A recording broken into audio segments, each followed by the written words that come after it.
Thank you, Madam Chairman. I know as all of us sit here today, we have had very difficult conversations in our district about schools and how to best move forward to protect our students and our teachers. And I believe that the evidence substantially weights our decision in favor of making sure children that need it have in-person school opportunity. And I'd like to talk for a couple of minutes, Madam Chairman, about that. The World Health Organization shows us and has stated that school absence affects equity, education, child health, and development. We all know, I won't go into a lot of the details and talking points, but they say harms are greater for children of migrants, refugees, minorities, children living with disabilities, and children in institutions or in countries affected by conflict. We know that there in Virginia, we've seen this jeopardy verified. Number one, we have reports and evidence of significantly increased depression, suicidal ideation. In fact, we have reports from the Centers for Disease Control indicating that 1 in 4 young adults have seriously considered suicide in the past 30 days, with Black and Latino respondents twice as likely than any other group to report the same. We have evidence from our own Child Savers nonprofit group in Richmond that their wait list for services for trauma-informed therapy for low-income children is backed up by hundreds.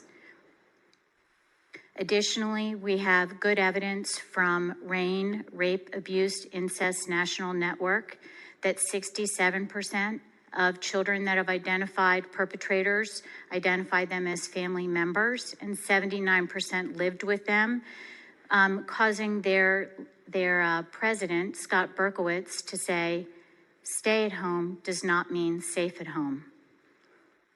We have seen academic jeopardy for our children across the state. We are seeing our rates of failure of 2 or more courses doubling.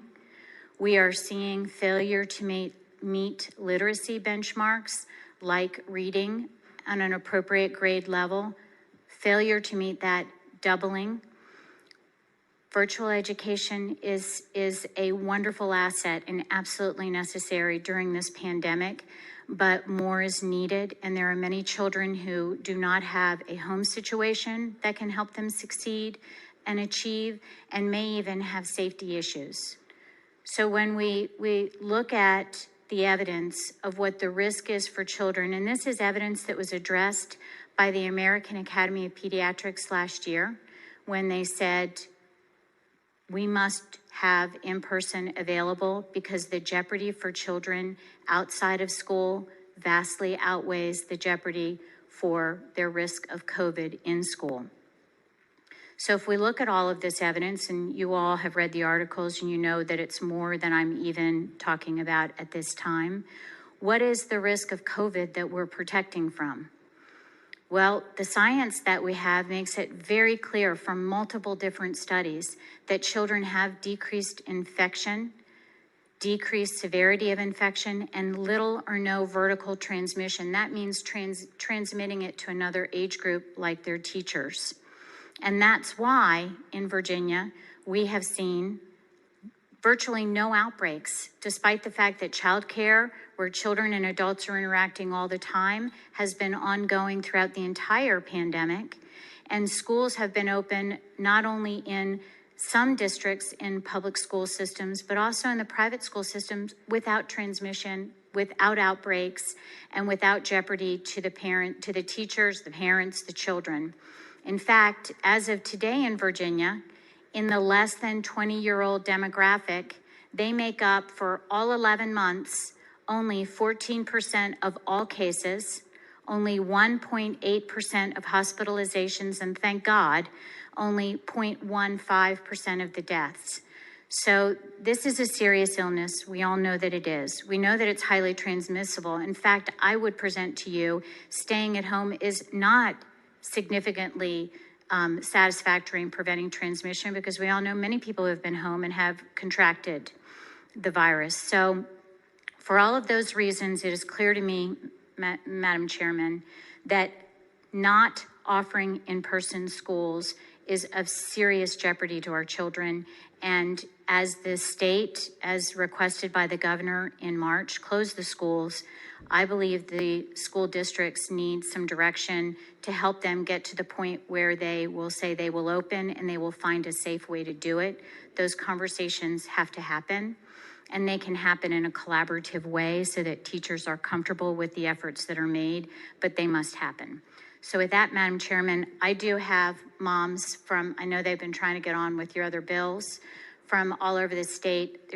I hope you will let them each speak. They have been cautioned to not speak long, and it will probably be a little bit more than 3 minutes, but not much. But this is their one chance to have an opportunity to speak here, and I hope that we'll afford them that opportunity, Madam Chair.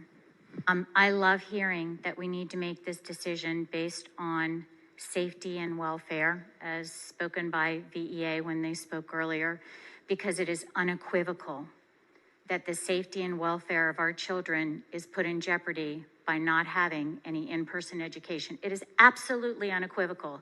You just heard a report from the major universities of the country, Harvard and many others, that it is not appropriate to be basing decisions on community spread, but to be looking at schools individually, because the transmission rate, the risk of COVID, is not a safety risk to children in comparison to the risk of what they're dealing with outside of school. Yes, there is a risk of COVID. It is profoundly decreased for children and for the people around them. The risk of what our children are living with every day is staggering, and you saw the mothers who are speaking in advocacy for their children today, many of them with IEPs, many of them with other challenges in their lives that need the support and safety net of school. I strongly encourage you to support this bill. We move forward. And I believe the governor just made an announcement that he's in support of moving towards a position where schools should be open as well. So I think we're actually all on the same page, and I hope you'll move this bill forward.